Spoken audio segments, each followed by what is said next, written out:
Okay, hi, Darren Francis again, guest hosting for Ron Stefanski on the Disrupt Ed podcast. We're doing a series on higher education. Today I've got Julia Dixon with me here at the air show in San Diego, which is just right next to ASU GSV. Um, Julia, thank you for doing this. Thanks for having me. I'm excited.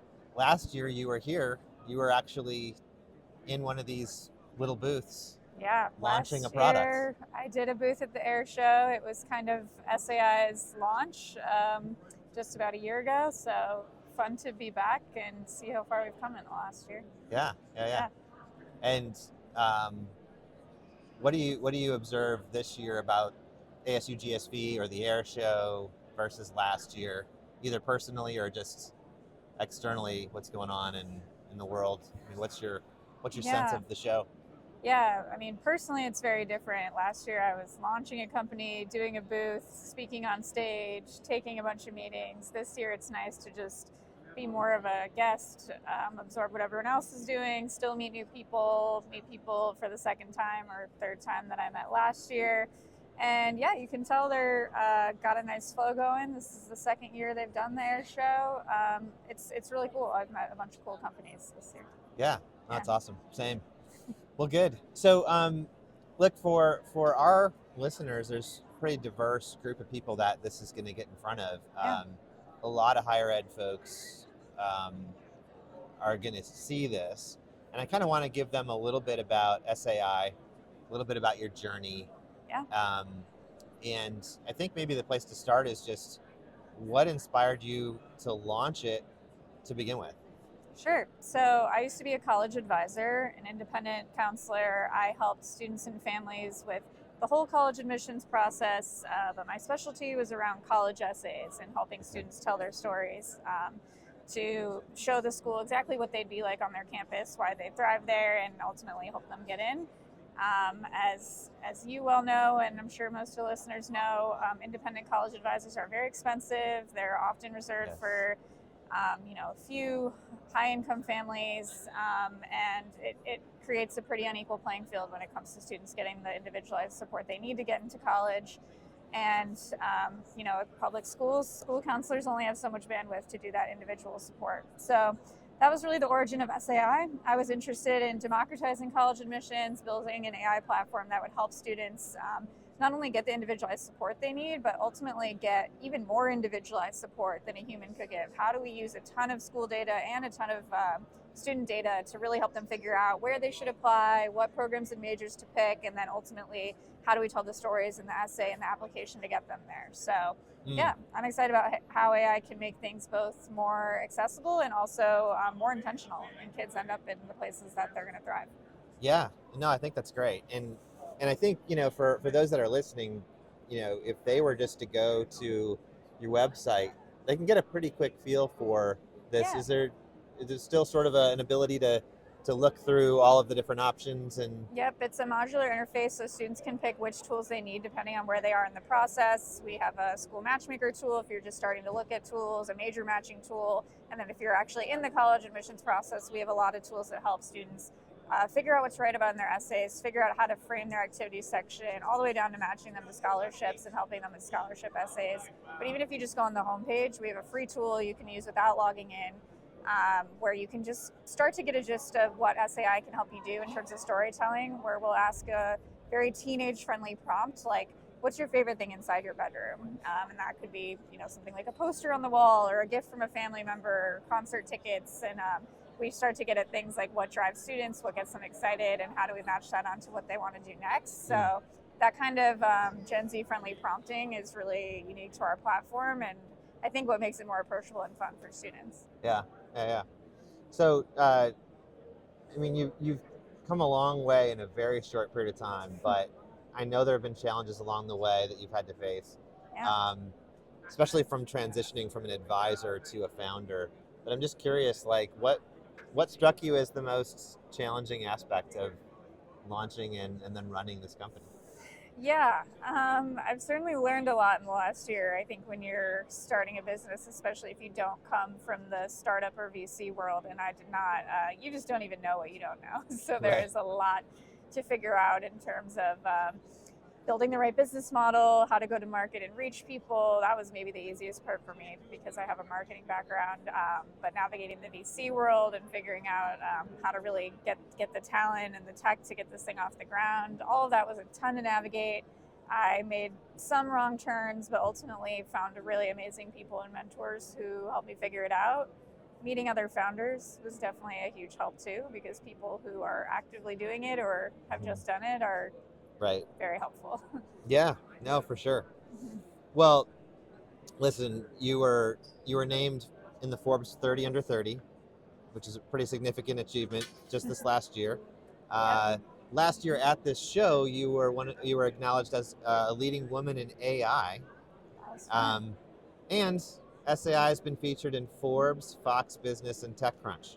Yeah. So uh, I'm envious of all of the platitudes, but I mean, I'm just curious, how does a recognition, knowing all the challenges that you just sort of acknowledged take place, like how does Yeah. recognition help you, uh, you know, at this stage in your business and as an entrepreneur?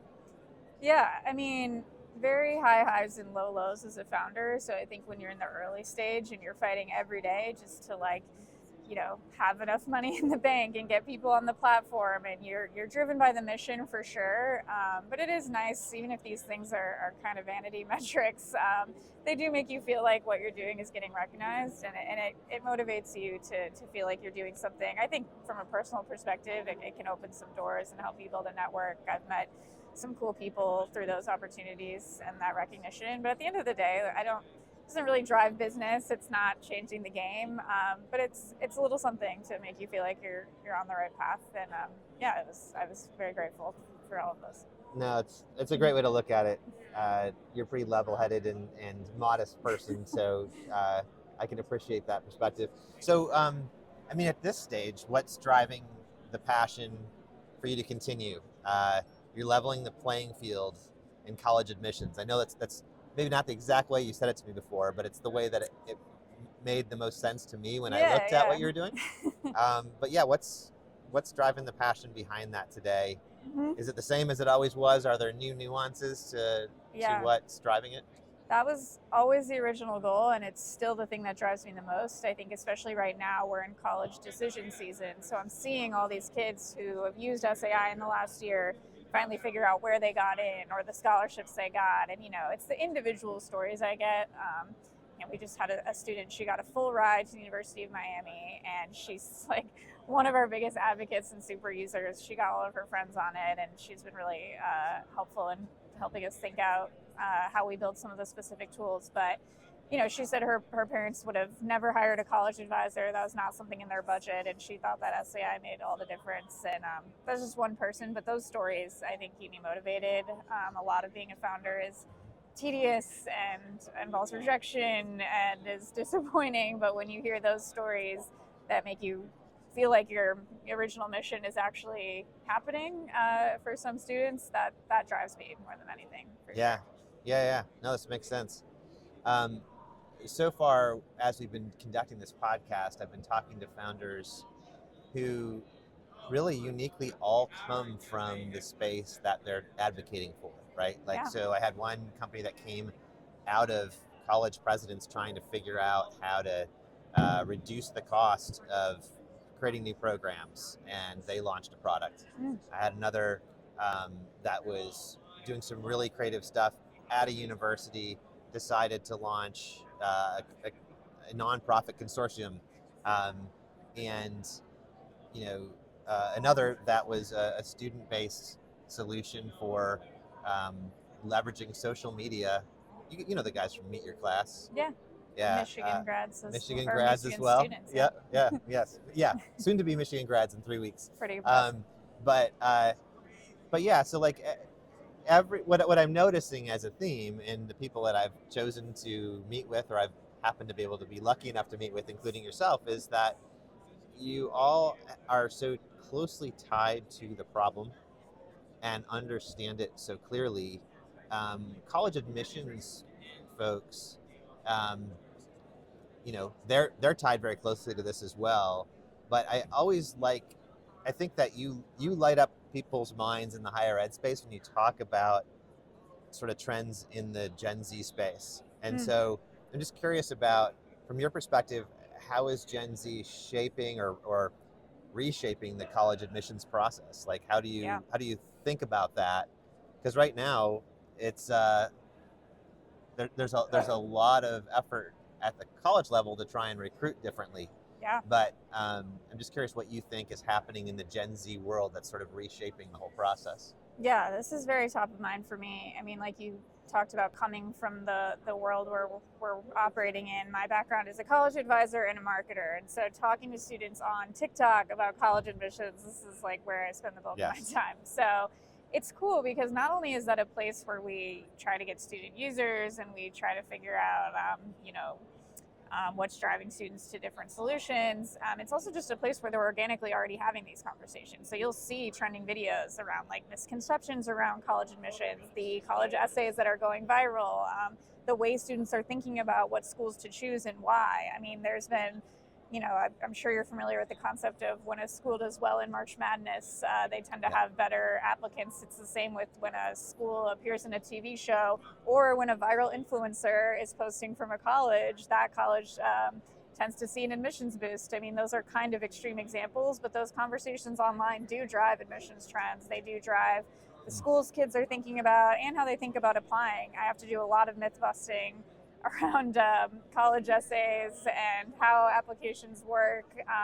But it's also a great equalizer to sharing information. There's a lot of good information on there too. I try to be a source of credible information myself. But yeah, it's really interesting how they're driving conversations that do change what admissions could look like. Sure. No, that's great. Yeah. I think the college admissions world, they do not have access to your data. They don't. They get to learn about the great work you're doing with students at this stage of your business. And but I'm really curious, when you don't have a lot of opportunity, I would think, to speak with college admissions folks, but when you do, or when you have, Yeah. how, how do they perceive the Yeah. product and the service, and do you feel like there's like a cohesion there? Do you feel like there's a pushback at all? Yeah, it's a good question. We work really closely with the AI and college admissions special interest group, and they're all about ethical AI usage in the admissions process. It's a group of active and some retired admissions officers who are interested in AI as an equalizer in the admissions process. And we work really closely with them on our product itself to make sure that things are ethical, that it does align with school policies. And they have a lot of healthy skepticism around how AI could be used poorly, especially if you're using tools that weren't meant for this use case or you're outsourcing writing and ideas. So we very much think about that in our product. How are we doing what a human advisor or a school counselor would do, which is the process of self-discovery, the process of thinking through what is the right school for you and how do we get in without, doing things like writing an essay or, creating content that isn't the student's own. So definitely do work closely with admissions officers, but I think that group tends to have a optimistic view of the technology. I'm sure that's not everyone in the space. I myself certainly have a healthy amount of skepticism about AI and where it should and shouldn't be used. But I think there are some schools who have been hesitant to put out policies and are hesitant to embrace AI. My personal belief is it's not going away. Right. So I think having a nuanced and open-minded approach to the technology is healthy and really could help those kids who don't have support elsewhere. So I'm always eager to talk to more admissions officers who want to learn more or are hesitant but potentially open-minded about where AI can and should have a role in admissions. So yeah, I'd love to get more admissions officers to check it out. No, I think that's great. Yeah, and I guess you kind of answered the idea, or this idea of how technology, how technology has changed the way Gen Z navigates college admissions. Yeah. But I wonder, like, would you have any sense for where you think it's going in the future? I mean, not to be a, Pollyannish, but I'm just curious, like from your perspective, where Yeah. could it get better? Where are the concerns, even out of this AI group that you meet with, Sure. and yeah, what types of issues do you see in the future?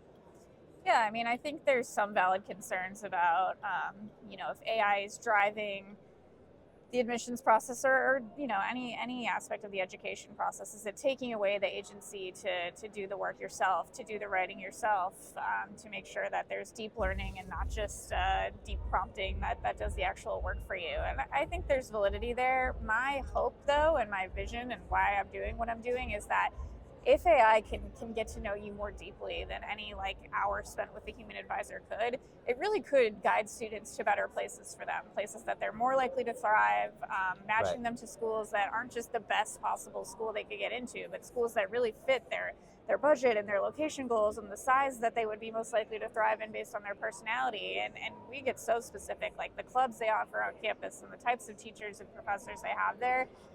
Ideally, AI could guide students to places that they are the best fit for, and it's not just about how do we get you into the most elite school we can, but how do we get you into the right school? How do we get all students that opportunity to figure out what that right school is?